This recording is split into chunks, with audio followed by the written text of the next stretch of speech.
হরে কৃষ্ণ। একজন সাধুর কাছে চারজন ব্যক্তি আশীর্বাদ প্রার্থনা করলে চারজনকে চার রকম আশীর্বাদ প্রদান করেছিলেন। রাজপুত্র চিরঞ্জীব, মাজিব মুনিপুত্রক, জীব বা মরো সাধুর, মাজিব মরো ইতি। রাজপুত্র চিরঞ্জীব, রাজপুত্রকে বললেন চিরকাল বেঁচে থাকো, কারণ যতদিন বেঁচে থাকবে সুখে থাকবে।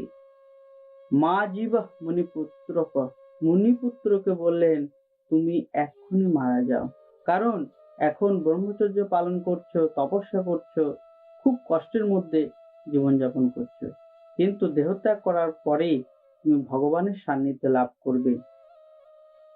জীব বা মরৌ সাধুর, সাধুপুত্রকে বললেন তুমি বেঁচে থাকলেও অসুবিধা নেই আর মারা গেলেও অসুবিধা নেই, কারণ বেঁচে থাকা অবস্থায় তুমি ভগবানের সেবায় নিয়োজিত, আনন্দে রয়েছো, মৃত্যুবরণ করার পরেও তুমি ভগবানের সেবাতেই নিয়োজিত হয়ে আনন্দে থাকবে।